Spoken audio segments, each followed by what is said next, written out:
चुनाव को लेकर आपके द्वारा पीआईएल दाखिल किया गया था हाई कोर्ट में, क्या कुछ उसका मकसद था पीआईएल दाखिल करने का? हमें चुनाव लड़ने से रोका गया था, इसी के कारण हमने हाई कोर्ट में एथिक्स दाखिल किया था।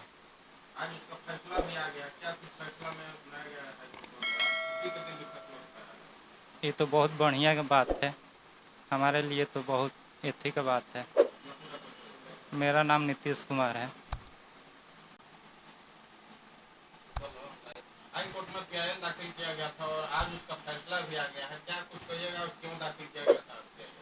सबसे पहली बात यह है कि अपने छोटे भाई नीतीश कुमार और अपने जो उनके वकील हैं सुनील कुमार यादव सहित न्यायपालिका को मैं कोटि कोटि बधाई देता हूं और आप लोग को भी बधाई देता हूं कि यह जीत किसी व्यक्ति की नहीं, एक समाज की है।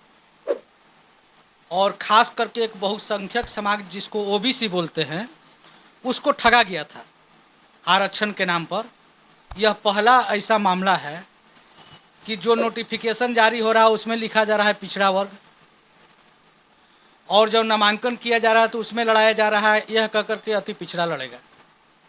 तो फिर नोटिफिकेशन में पिछड़ा वर्ग क्यों?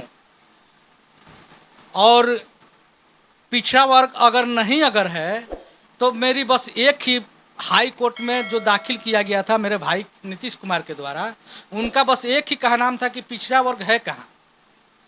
अगर पिछड़ा वर्ग में नहीं आता है तो उसके कास्ट सर्टिफिकेट में आप समान लिख दीजिए। जब वो जाति प्रमाण पत्र हम लोग बनाते हैं, ओबीसी समाज के लोग जब जाति प्रमाण पत्र बनाते हैं तो उनके प्रमाण पत्र में पिछड़ा वर्ग लिखा जाता है। और पिछड़ा वर्ग के सीट पर स्पष्ट रूप से कुशवाहा, जादव, कुर्मी, बनिया, कुर्मी, ये लोगों को चुनाव लड़ने से रोका जा रहा है। ये तो बहुत बड़ी साजिश है। मतलब चुनाव से एकदम बाहर कर दिया गया था इन सभी जातियों को। एकदम बाहर कर दिया गया था। बाहर इसलिए कर दिया गया था कि एक तरफ तो आप नोटिफिकेशन में पिछड़ा वर्ग लिख रहे हैं, और जब वो व्यक्ति चुनाव लड़ने के लिए वहाँ पहुँच रहा था आप उसको बोल रहे हैं कि आप चुनाव नहीं लड़ सकते हैं। मेरे छोटे भाई नीतीश कुमार जब वहाँ नामांकन के लिए जब गया फॉर्म लेने, और तो वहाँ सीधे बोला गया कि नहीं नहीं ये अति पिछड़ा के लिए, उसमें आप नहीं आते हैं। जब वो उसमें नहीं आते हैं तो फिर नोटिफिकेशन में पिछड़ा वर्ग क्या है? और फिर मेरा तो एक ही कहना था कि पिछड़ा वर्ग है कहाँ। आप हमको जगह बता दीजिए कि पिछड़ा वर्ग है कहाँ। अगर पिछड़ा वर्ग का अगर आप आरक्षण नहीं दे रहे हैं तो पिछड़ा वर्ग को दिए कहाँ हैं? अगर आप बोल रहे हैं कि पिछड़ा वर्ग सामान्य में लड़ेगा तो सामान्य में हम लड़ने के लिए तैयार हैं, लेकिन मेरे कास्ट सर्टिफिकेट पर, जाति प्रमाण पत्र पर स्पष्ट रूप से आप पिछड़ा वर्ग हटा करके सामान्य वर्ग लिख दीजिए, हम उसमें भी सक्षम हैं।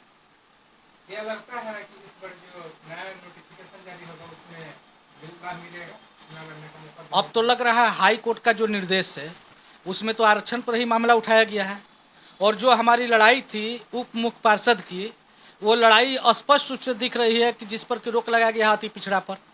मामला तो यही नहीं कि पिछड़ा वर्ग का आप आरक्षण दे रहे हैं, अति पिछड़ा को लड़ा रहे हैं। तो अगर पिछड़ा वर्ग का आप आरक्षण दे रहे हैं तो पिछड़ा में सबको लड़ाइए, पिछड़ा में जितनी भी जातियां हैं उसको लड़ाइए। फिर आप कुछ जातियों को टारगेट करके क्यों रोक रहे हैं? इसके पीछे मकसद क्या है? यह बहुत ही भयानक तरीके से ओबीसी समाज के साथ में साजिश की जा रही थी। चुनाव आयोग के द्वारा यह साजिश किया गया था। निश्चित तौर पर चुनाव आयोग है और उसके पीछे कुछ चेहरे हैं, वो साजिश रच रहे हैं कि ओबीसी को हर एक जगह से ख़त्म किया जाए, और उसी का तरीका है कि इस चुनाव में ओबीसी को नाम पर पिछड़ा वर्ग कह करके जब नामांकन की बारी आई तब उसमें अति पिछड़ा कर दिया गया।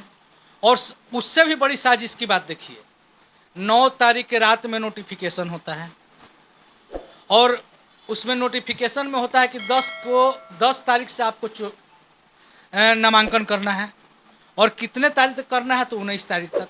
19 तारीख का मतलब हुआ 9 दिन।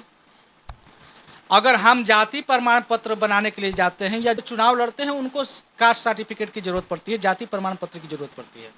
जाति प्रमाण पत्र ऑनलाइन बनता है, जब लोग आवेदन करेंगे तो उसमें कम से कम समय लगता है 14 दिन का, उसमें लिखा होता है कि 14 दिन बाद ही आपको मिलेगा। अब आप बताइए कि एक तरफ आप हमको आरक्षण दे रहे हैं या किसी व्यक्ति को आरक्षण दे रहे हैं, और कास्ट सर्टिफिकेट बनाने के लिए आप 9 दिन का समय दे रहे हैं।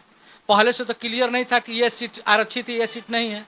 जो जैसा है उसको तैयारी करना होगा। और 9 दिन समय देने का मतलब हुआ कि पूर्ण रूप से आरक्षित वर्ग के लोगों को चुनाव लड़ने से रोकने का साजिश है निर्वाचन आयोग द्वारा। आज नवरात्र के दिन है और दशहरा पूजा का छुट्टी हो चुका था सभी कार्यालय का। आज माननीय न्यायालय का इतना बड़ा फैसला है, छुट्टी के दिन भी माननीय न्यायालय को क्या करिएगा? मैं न्यायालय को बहुत बहुत धन्यवाद देता हूं।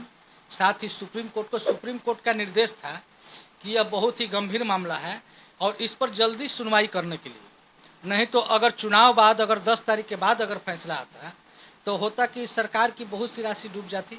चुनाव में जो खर्च होता है, हाई कोर्ट ये निर्देश फिर जारी करता, फिर पुनः चुनाव होता।